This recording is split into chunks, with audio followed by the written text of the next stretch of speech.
Quenta Silmarillion of the ruin of Beleriand and the fall of Fingolfin.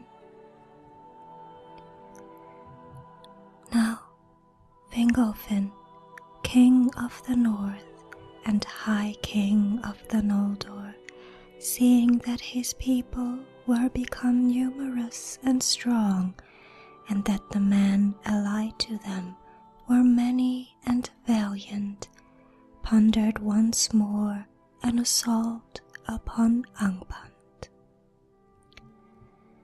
For he knew that they lived in danger while the circle of the siege was incomplete, and Morgoth was free to labor in his deep mines, devising what evils none could foretell ere he should reveal them. This counsel was wise, according to the measure of his knowledge, for the Noldor did not yet comprehend the fullness of the power of Morgoth, nor understand that their unaided war upon him was without final hope, whether they hasted or delayed. But because the land was fair and their kingdoms wide, most of the Noldor were content with things as they were, trusting them to last, and slow to begin an assault in which many must surely perish, were it in victory or in defeat. Therefore they were little disposed to hearken to Fingolfin, and the sons of Fëanor at that time least of all.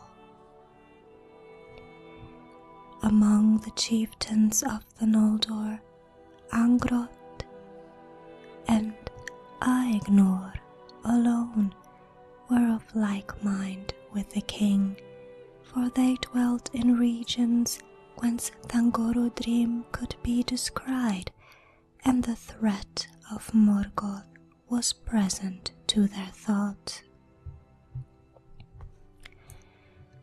Thus the designs of Fingolfin came to naught, and the land had peace, yet for a while.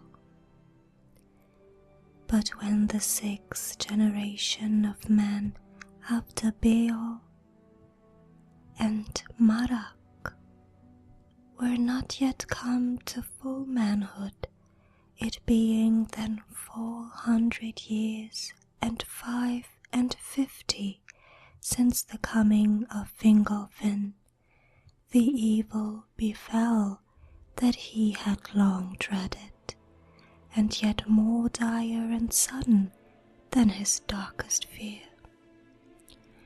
For Morgoth had long prepared his force in secret, while ever the malice of his heart grew greater, and his hatred of the Noldor more bitter. And he desired not only to end his foes, but to destroy also and defile the lands that they had taken and made fair. And it is said that his hate overcame his counsel, so that if he had but endured to wait longer until his designs were full, then the Noldor would have perished utterly. But on his part he esteemed too lightly the valor of the elves, and of men he took yet no account. There came a time of winter, when night was dark and without moon, and the wide plain of Ardgalen stretched dim beneath the cold stars, from the hill forts of the Noldor to the feet of Thangorodrim. The watchfires burned low, and the guards were few on the plain, few were waking in the camps of the horsemen of Hithlum. Then suddenly Morgoth sent forth great rivers of flame that ran down swifter than balrogs from Thangorudrim, and poured over all the plain, and the mountains of iron belched forth fires of many poisonous hues, and the fume of them stank upon the air and was deadly. Thus Ardgalen perished, and fire devoured its grasses, and it became a burned and desolate waste, full of a choking dust, barren and lifeless. Thereafter its name was changed, and it was called Anfauglith, the gasping dust. Many charred bones had there their roofless grave, for many of the Noldor perished in that burning, who were caught by the running flame and could not fly to the hills. The heights of Dorthonion and Iridwethrin held back the fiery torrents, but their woods upon the slopes that looked towards Angband were all kindled, and the smoke wrought confusion among the defenders. Thus began the fourth of the great battles, Dagor Bragolak, the Battle of Sudden Flame.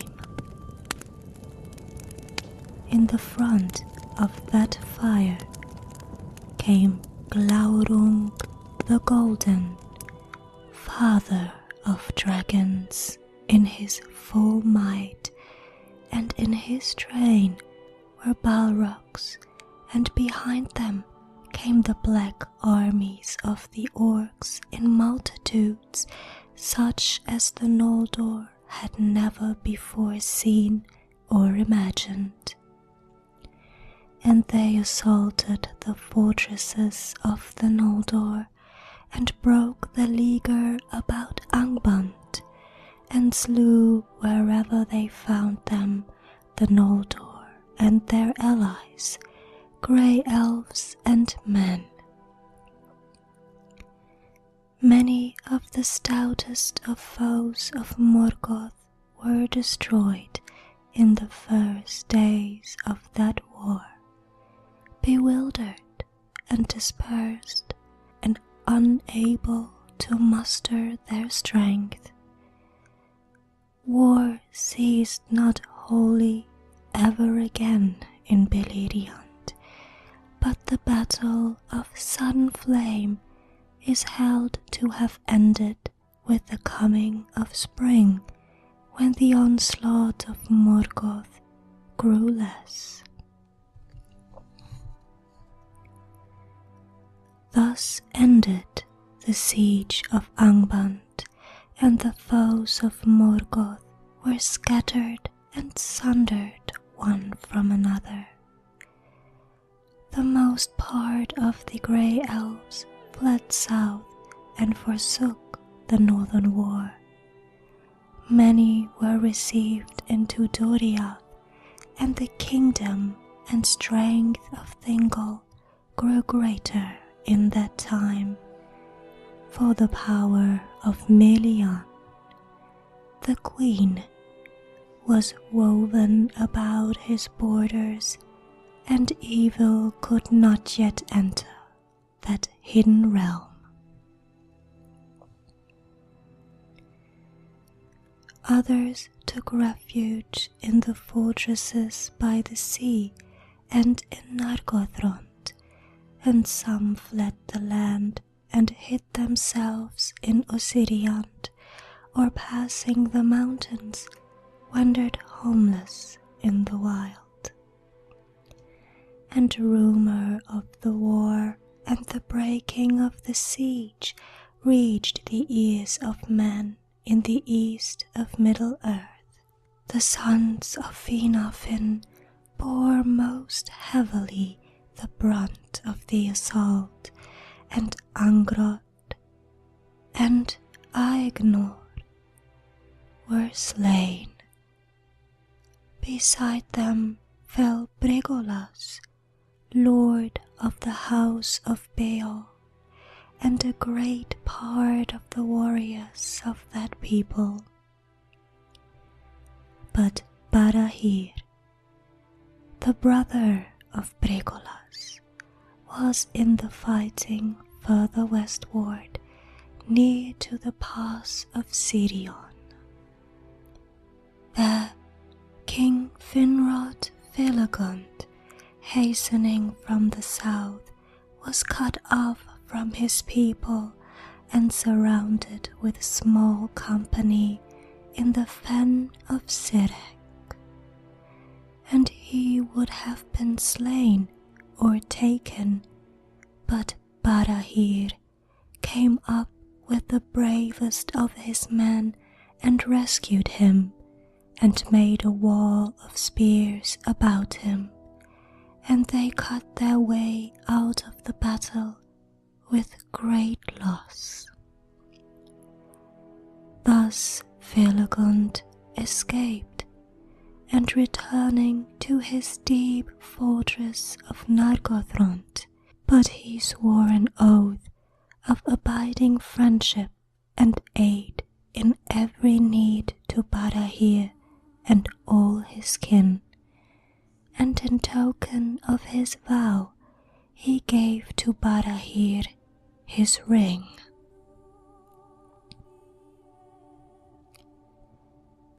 Barahir was now by right lord of the house of Beor, and he returned to Dorthonion, but most of his people fled from their homes and took refuge in the fastness of Heirloom.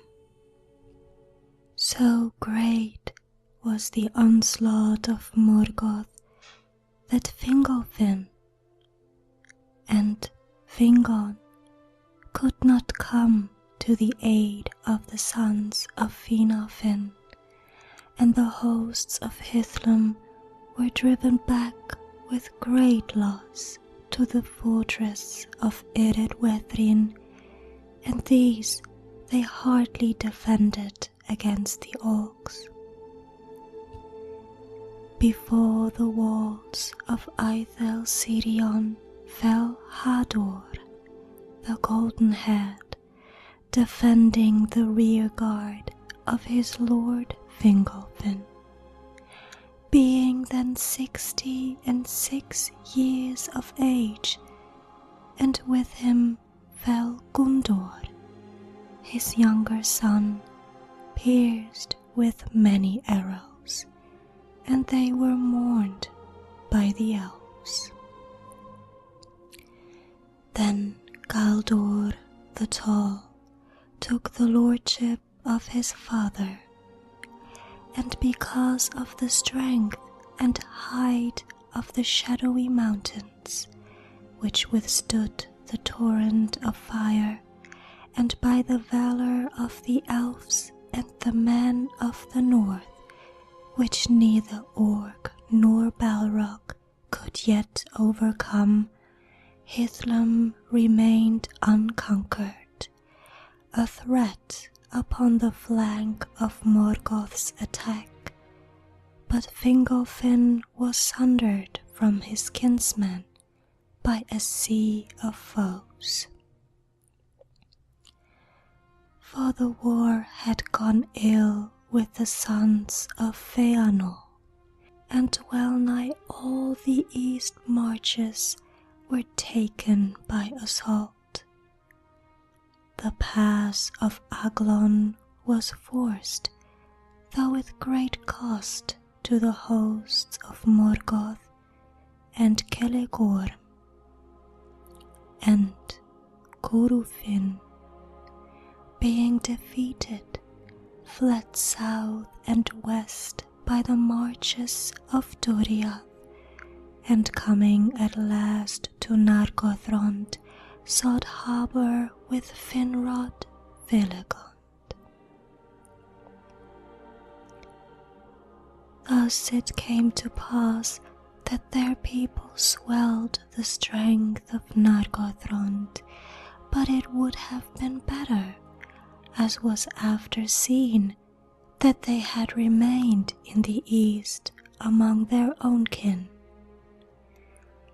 Maedhros did deeds of surpassing valor, and the orcs fled before his face. For since his torment upon Thangorodrim, his spirit burned like a white fire within, and he was as one that returns from the dead.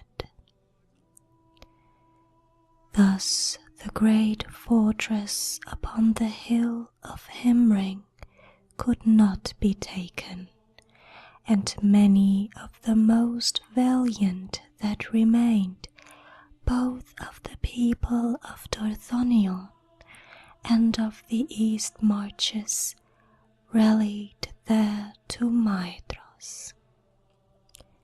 And for a while he closed once more the pass of Aglon, so that the orcs could not enter Beleriand by that road.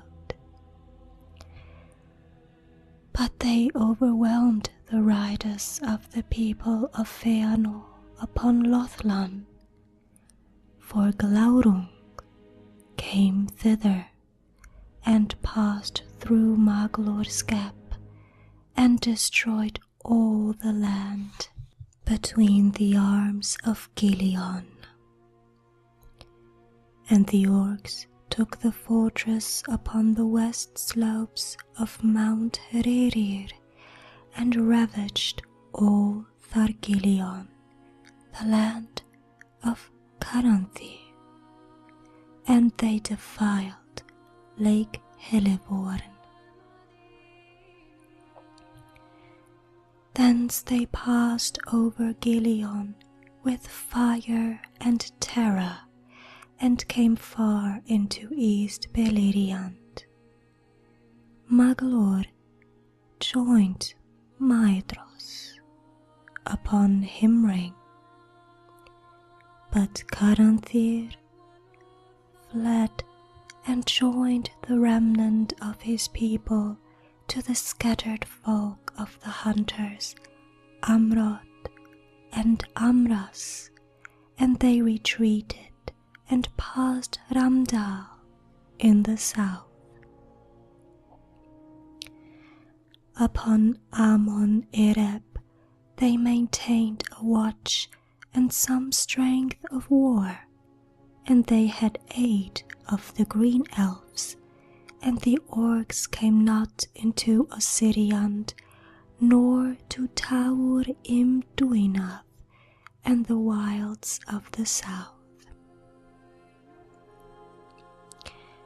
No news came to Hithlum that Dorthonion was lost, and the sons of Fingolfin overthrown, and that the sons of Feanor were driven from their lands. Then Fingolfin beheld, as it seemed to him, the utter ruin of the Noldor, and the defeat beyond redress of all their houses. And filled with wrath and despair, he mounted upon Rokalor, his great horse, and rode forth alone, and none might restrain him. He passed over Dornu Fauglith like a wind amid the dust, and all that beheld his onset fled in amaze, thinking that Orome himself was come.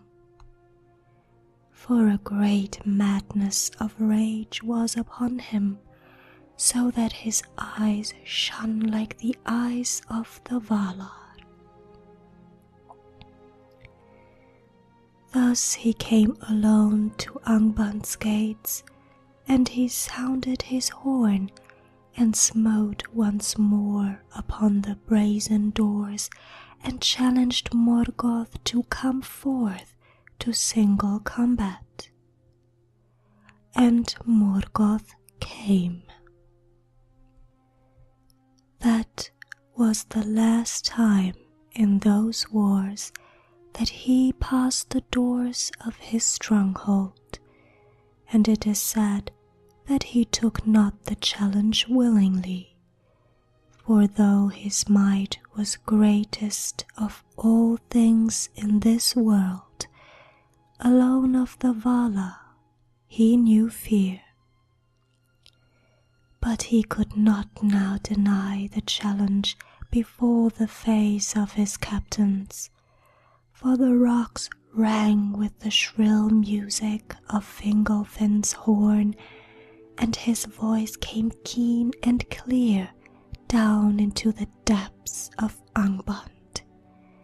And Fingolfin named Morgoth Craven and Lord of Slaves.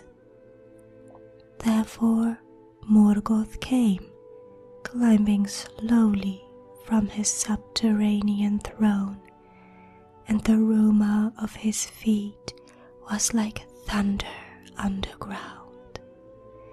And he issued forth clad in black armour, and he stood before the king like a tower, iron crowned, and his vast shield, sable unblazoned, cast a shadow over him like a storm cloud.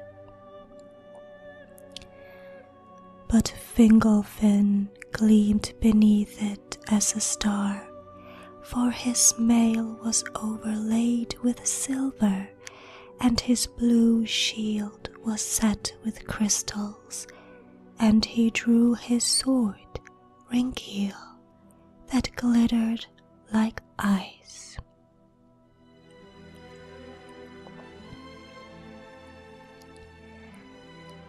Then Morgoth hurled aloft Grond, the hammer of the underworld, and swung it down like a bolt of thunder.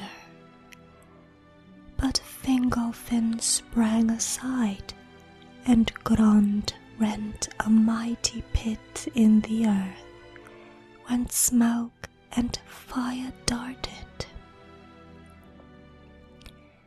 Many times Morgoth essayed to smite him, and each time Fingolfin leaped away as a lightning shoots from under a dark cloud, and he wounded Morgoth with 7 wounds, and 7 times Morgoth gave a cry of anguish, whereat the hosts of Angband fell upon their faces in dismay, and the cries echoed in the Northlands.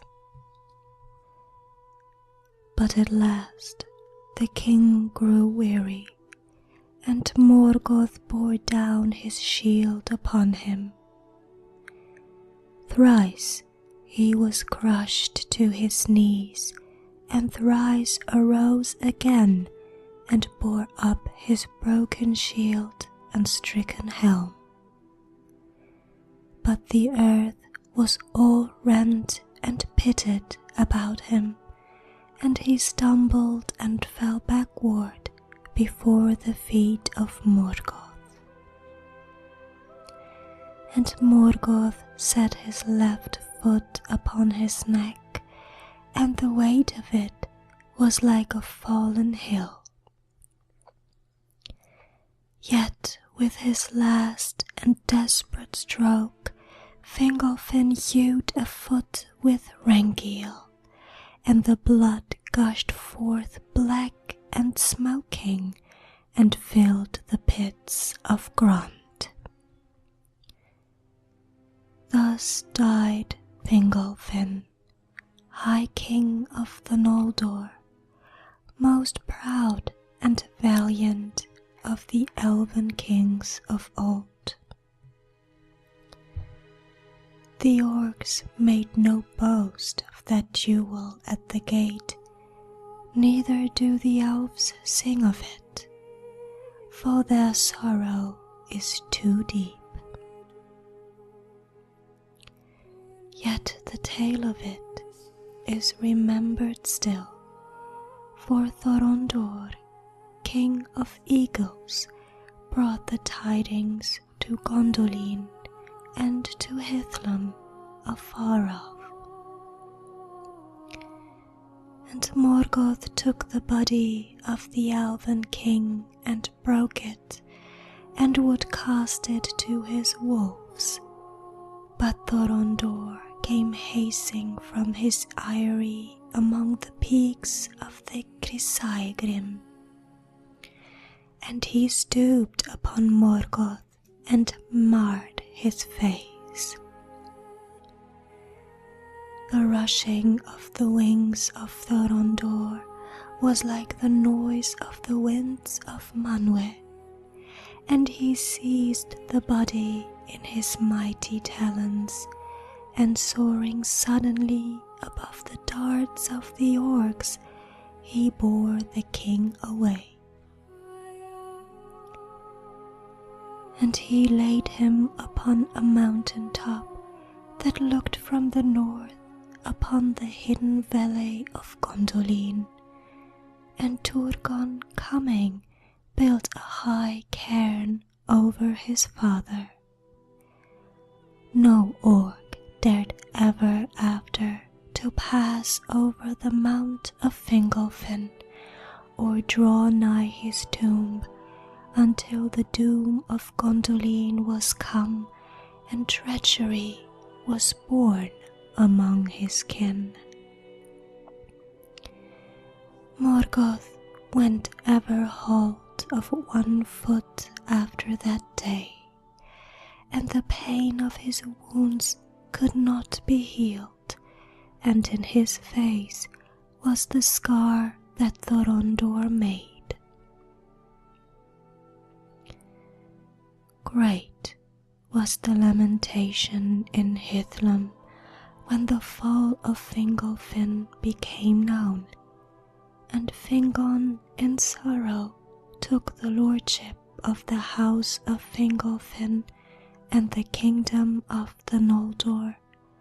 But his young son Ereinion, who was after named Gil-galad, he sent to the havens. Now Morgoth's power overshadowed the Northlands, but Barahir would not flee from Dorthonion, and remained contesting the land foot by foot with his enemies. Then Morgoth pursued his people to the death, until few remained, and all the forest of the northward slopes of that land was turned little by little into a region of such dread and dark enchantment that even the orcs would not enter it, unless need drove them, and it was called Del Duwath and Taur Nufuin, the forest under nightshade.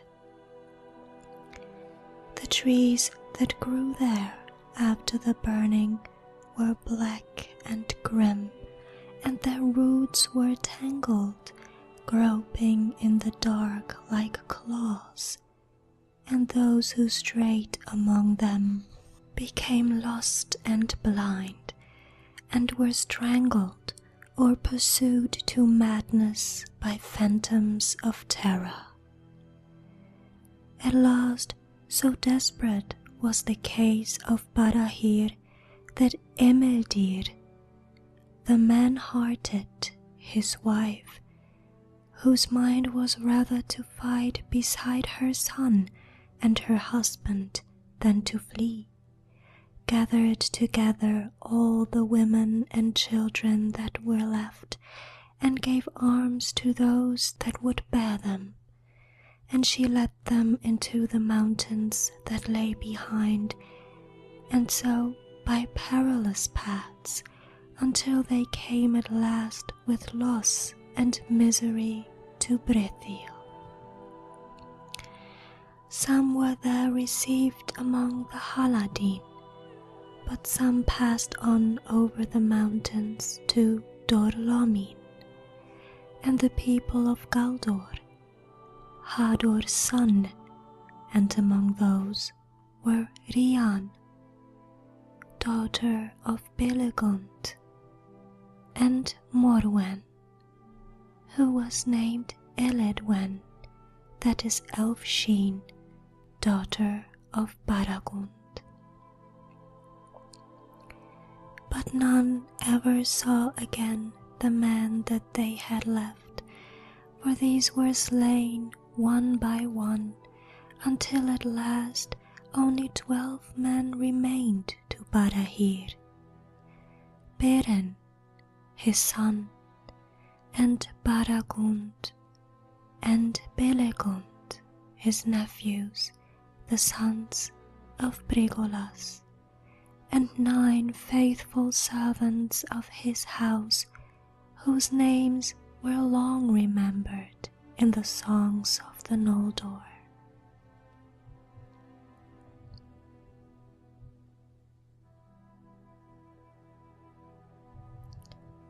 Outlaws without hope they became, and desperate band that could not escape, and would not yield, for their dwellings were destroyed, and their wives and children captured, slain, or fled. From Hithlum there came neither news nor help, and Barahir and his men were hunted like wild beasts, and they retreated to the barren highland above the forest, and wandered among the tarns and rocky moors of that region, furthest from the spies and spells of Morgoth. Their bed was the heather, and their roof the cloudy sky. For nigh on 2 years after the Dagor Bragolak, the Noldor still defended the western pass about the sources of Sirion, for the power of Ulmo was in that water, and Minas Tirith withstood the orcs.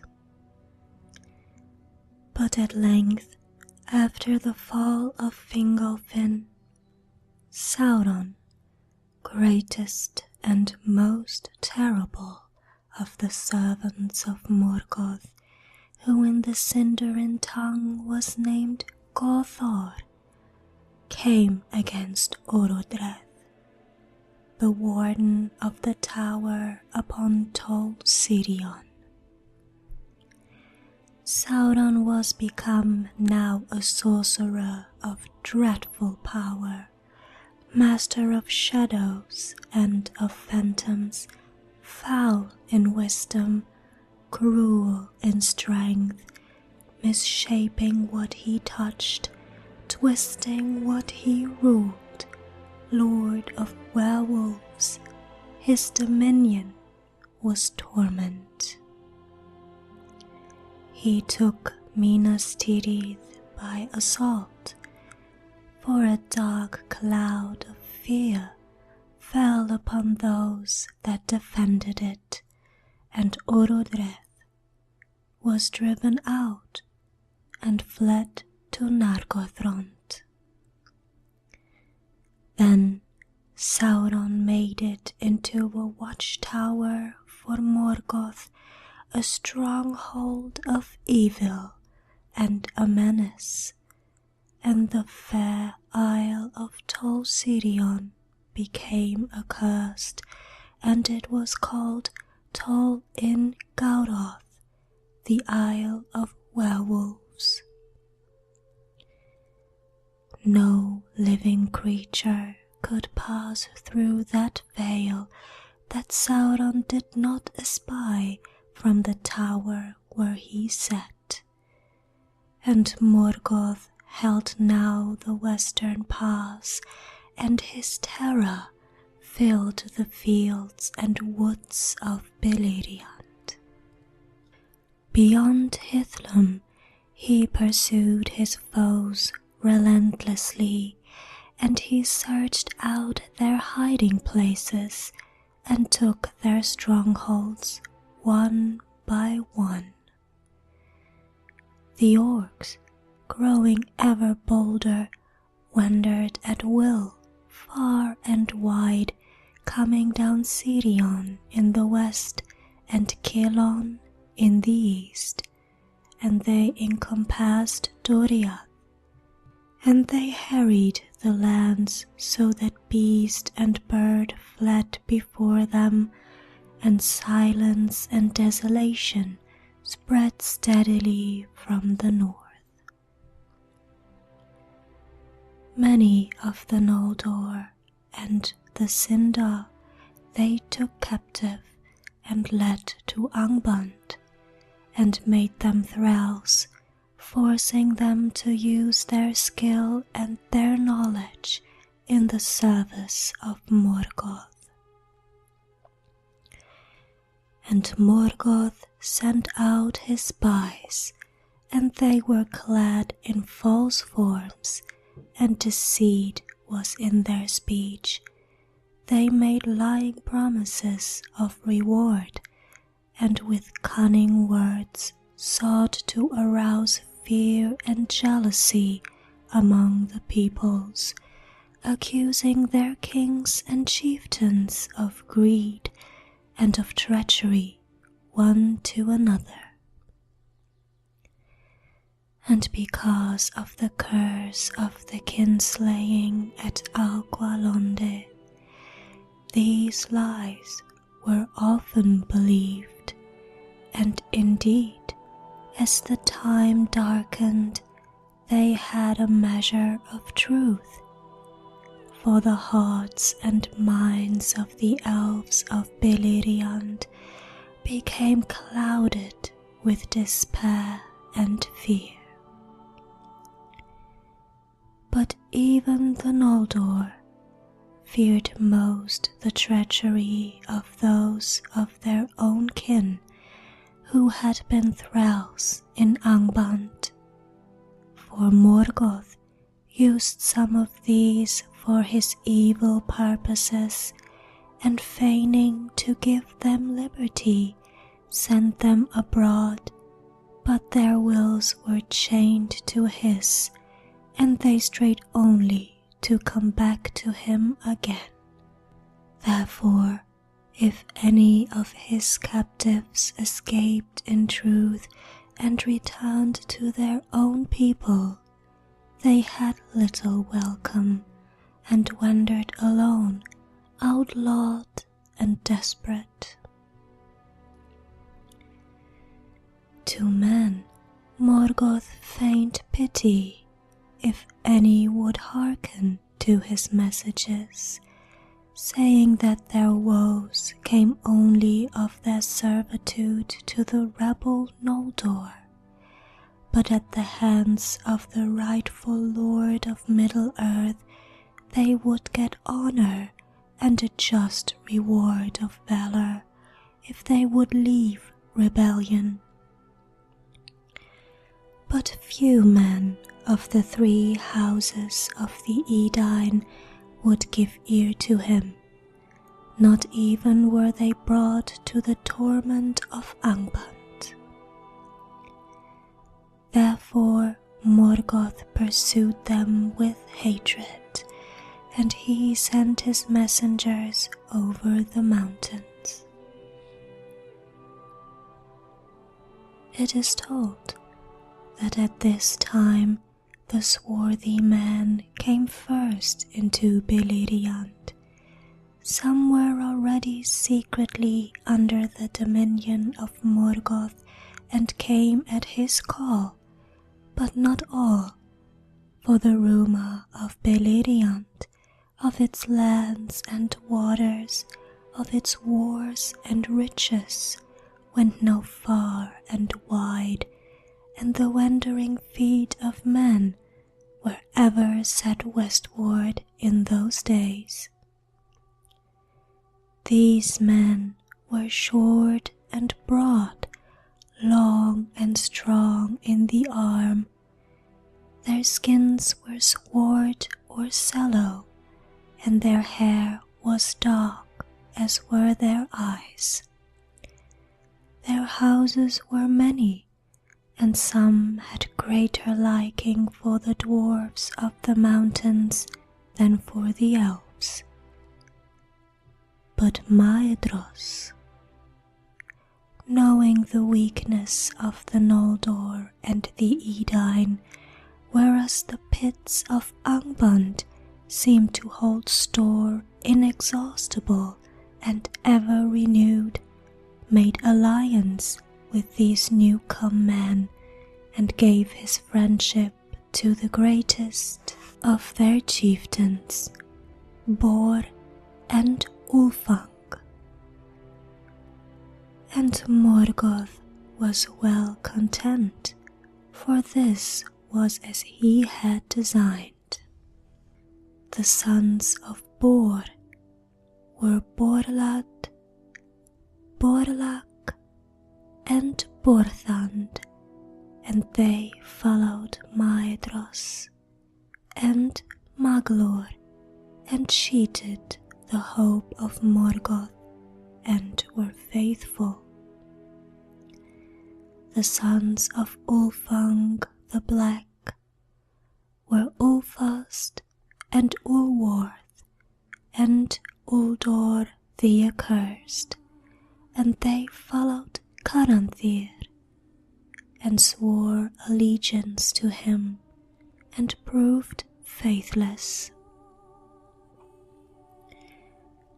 There was small love between the Edain and the Easterlings, and they met seldom, for the newcomers abode long in East Beleriand, but Hador's folk were shut in Hithlum, and Beor's house was well nigh destroyed. The people of Haleth were at first untouched by the northern war, for they dwelt to the southward in the forest of Brithiel. But now there was battle between them and the invading orcs, for they were stout-hearted men and would not lightly forsake the woods that they loved. And amid the tale of defeats of that time, the deeds of the Haladin are remembered with honor, for after the taking of Minas Tirith, the orcs came through the western pass, and maybe would have ravaged even to the mouth of Sirion.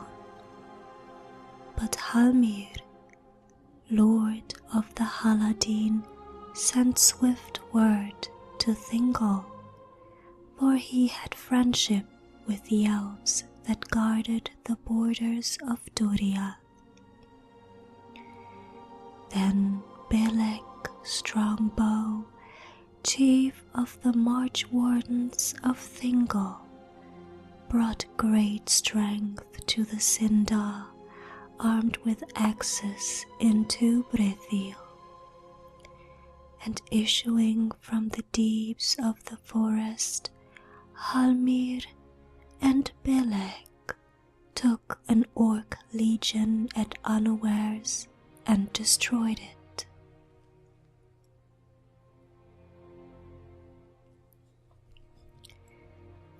Thereafter the black tide out of the north was stemmed in that region, and the orcs dared not cross the Tigleen for many years after. The people of Haleth dwelt yet in watchful peace in the forest of Brethiel, and behind their guard the kingdom of Nargothrond had respite and mustered its strength. At this time Húrin and Húor, the sons of Galdor of Dor-Lómin, were dwelling with the Haladin, for they were akin. In the days before the Dagor Bragolak, those two houses of the Edain were joined at a great feast, when Galdor and Glóredhel, the children of Hador Goldenhead, were wedded to Hareth, and Haldir, the children of Halmir, lord of the Haladin. Thus it was that the sons of Galdor were fostered in Brethiel by Haldir, their uncle, according to the custom of men in that time, and they went both to that battle with the orcs, even Húor, for he would not be restrained, though he was but 13 years old. But being with the company that was cut off from the rest, they were pursued to the ford of Brithiach, and there they would have been taken or slain but for the power of Omo that was still strong in Sirion. A mist arose from the river and hid them from their enemies, and they escaped over the Brithiach into Dimbar, and wandered among the hills beneath the sheer walls of the Grisaigrim, until they were bewildered in the deceits of that land, and knew not the way to go on or to return. There Thorondor espied them, and he sent 2 of his eagles to their aid, and the eagles bore them up and brought them beyond the encircling mountains to the secret vale of Tumladen and the hidden city of Gondolin, which no man yet had seen. There Turgon the king received them well when he learned of their kin, for messages and dreams had come to him up Sirion from the sea, from Omo, lord of waters, warning him of woe to come, and counseling him to deal kindly with the sons of the house of Hador, from whom help should come to him at need. Húrin and Húor dwelled as guests in the king's house for well nigh a year, and it is said that in this time Húrin learned much lore of the elves, and understood also something of the counsels and purposes of the king. For Turgon took great liking for the sons of Galdor, and spoke much with them, and he wished indeed to keep them in Gondolin out of love, and not only for his law that no stranger, be he elf or man, who found the way to the secret kingdom and looked upon the city, should ever depart again, until the king should open the leaguer and the hidden people should come forth. But Húrin and Húor desired to return to their own people and share in the wars and griefs that now beset them. And Húrin said to Turgon, "Lord, we are but mortal men, and unlike the Eldar, they may endure for long years awaiting battle with their enemies in some far distant day. But for us the time is short, and our hope and strength soon wither. Moreover, we did not find the road to Gondolin, and indeed we do not know surely where this city stands, for we were brought in fear and wonder by the highways of the air, and in mercy our eyes were veiled." Then Turgon granted his prayer, and he said, "By the way that you came, you have leave to depart, if Thorondor is willing. I grieve at this parting, yet in a little while, as the Eldar accounted, we may meet again." But Maeglin, the king's sister's son, who was mighty in Gondolin, grieved not at all at their going, though he begrudged them the favor of the king, for he had no love for any of the kindred of men, and he said to Húrin,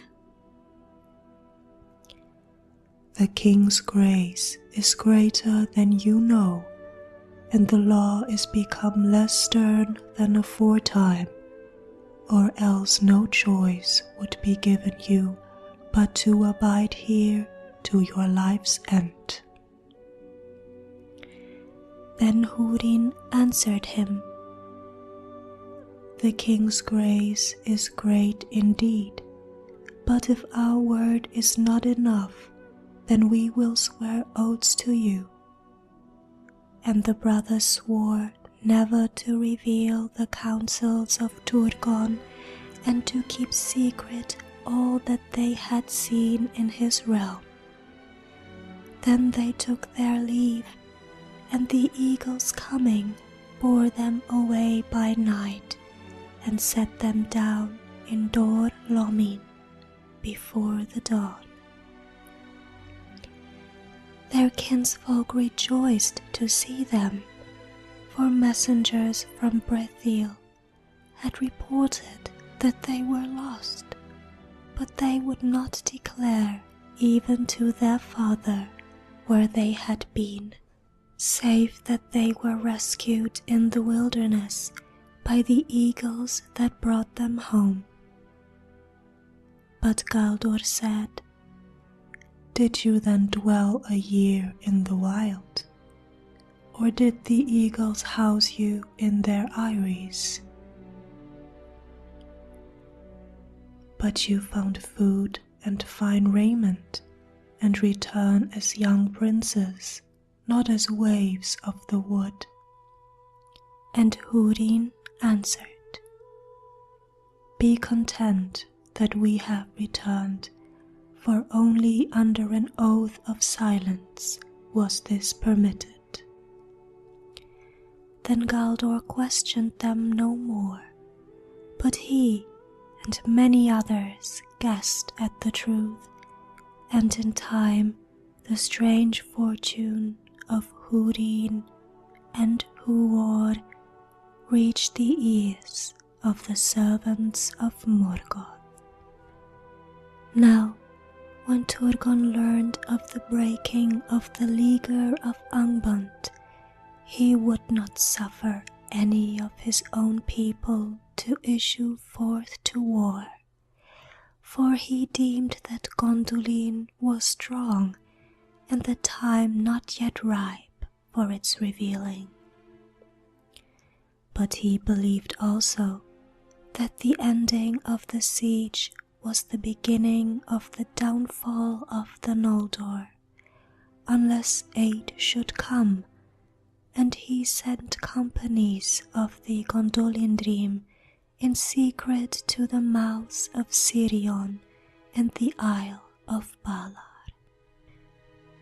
There they built ships and set sail into the uttermost west upon Turgon's errand, seeking for Valinor, to ask for pardon and aid of the Valar, and they besought the birds of the sea to guide them. But the seas were wild and wide, and shadow and enchantment lay upon them, and Valinor was hidden. Therefore none of the messengers of Turgon came into the west, and many were lost, and few returned, but the doom of Gondolin drew nearer. Rumour came to Morgoth of these things, and he was unquiet amid his victories, and he desired greatly to learn tidings of Filegund and Turgon, for they had vanished out of knowledge, and yet were not dead, and he feared what they might yet accomplish against him. Of Nargothrond he knew indeed the name, but neither its place nor its strength, and of Gondolin he knew nothing, and the thought of Turgon troubled him the more.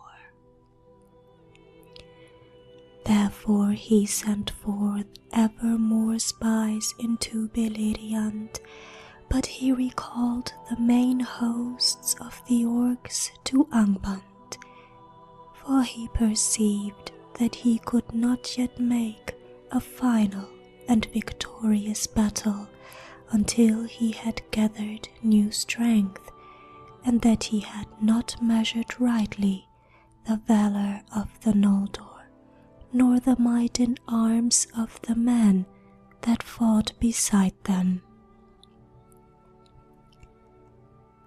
Great though his victory had been in the Bragolac and in the years after, and grievous the harm that he had done to his enemies, his own loss had been no less, and though he held Dorthonion and the pass of Sirion, the Eldar, recovering from their first dismay, began now to regain what they had lost. Thus Beleriand in the south had a semblance of peace again for a few brief years. But the forges of Angband were full of labor. When 7 years had passed since the 4th battle, Morgoth renewed his assault, and he sent a great force against Hithlum. The attack on the passes of the shadowy mountains was bitter, and in the siege of Ithel-Sirion, Galdor the Tall, lord of Dor-Lómin, was slain by an arrow. That fortress he held on behalf of Fingon, the High King, and in that same place his father Hador Lorindol died but a little time before. Húrin, his son, was then newly come to manhood, but he was great in strength, both of mind and body, and he drove the orcs with heavy slaughter from Irid Wethrin and pursued them far across the sands of Anfauglith. But King Fingon was hard put to it to hold back the army of Angband that came down from the north, and battle was joined upon the very plains of Hithlum.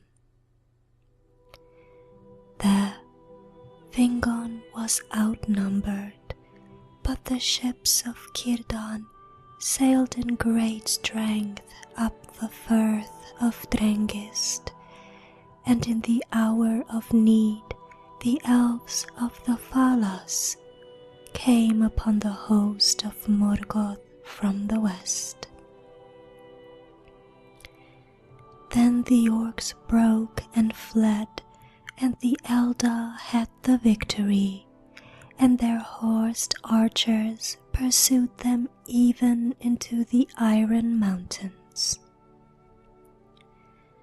Thereafter Húrin, son of Galdor, ruled the house of Hador in Dor-lómin and served Fingon.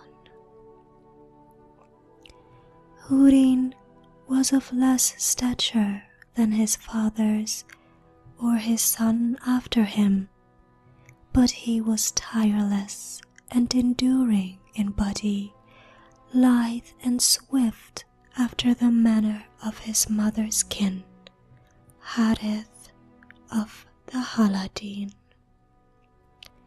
His wife was Morwen Eledwen, daughter of Baragund of the house of Beor, she who fled from Dorthonion with Rian, daughter of Belegund, and Imeldir, the mother of Beren.